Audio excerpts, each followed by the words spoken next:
Emakhosini bokugona bomkhulu ngiyanamukela ku channel yami nisahleli nesalokazi senu intombi endala ugogo Patricia. So abanye benu nithi nihlanganisile idalwa ukuthi obviously abantu abadala bahlaliseke kinina. Remember the reason why ukhunga umuntu othandana naye, it's because yenza abantu abadala ukuthi bathobelane ngoba ninemimoya. But now there's a biggest mistake that I see a lot of you doing, and I don't know if you are aware of you or you are not aware. You are spiritually gifted nikhunga imimoya. Ukhunga imoya does not mean idlozi lami seliyokusebenzela nelakho seliyongisebenzela. Ukhunga imimoya does not mean ukuthi bonke abantu fanele balashwe yimi, fanele balashwe uwe. Abantu afanele balashwe uwe, fanele balashwe yimi. Asina abantu abafanayo. Right? Abantu abadala mhlambe baletha umuntu kimina ngoba unenhlobo yemimoya ethize. Ingane enenzuza ayikwazi ukuhloleleka, right? And iyasifihla, right? And omunye umuntu ozokubona noma ozokunceda umuntu onenzuza sesishadileke. Balethi ingane yabantu kimi kodwa umuntu wesilisa. Khama ukuthi ufanele ngimise emanzini ngiyomgeza.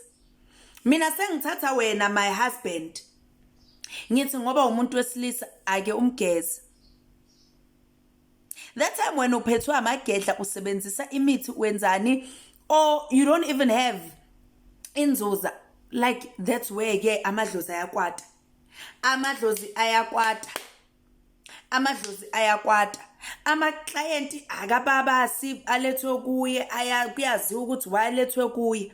Mina ngoba senginesikhwele ukuthi hayibo abantu besifazane sengifuna ukubalapha mina ngibageze. Remember, idlozi maliphakeme lihleli kahle. Abantu abaza kuwena akusifutha ama-client, ama-patients, those are your patients. Yiguli zakho.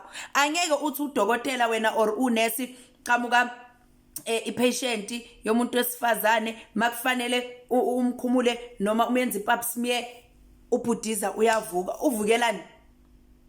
Abantu abadala bayakuvala imizwa unless vele wena idlozi alikho, unless wena awuzange uhlambulule abantu abadala. Azange uhlambulule idlozi wena wathatha amadlozi angcolile. Ingakho uzoba nama-films for ama-patients wakho. Yekela ama-patients kankosikazi kube ama-patient kankosikazi, akababasi abe ekababasi. Stay in your lane. And nami nkosikazi mase ngithathiwe ngiganiwe kini ningifakile nabika ukuthi nginabantu abadala nangibekela indawo ukuthi la ngizosebenza khona. It does not mean ukuthi you own idlozi lami. You dictate how idlozi lami should work. Ingakho nizoshayana because nalabo bazothi hayibo thina sifuna ukusebenza ingane yethu yabo. So ekuthotshiseni amadlozi, be careful you don't make mistake. Be careful that you don't make a mistake. I hope you heard me. I hope you're good. If you want to comment, please leave a comment in the comment section. Don't forget to share my videos, like, comment, subscribe.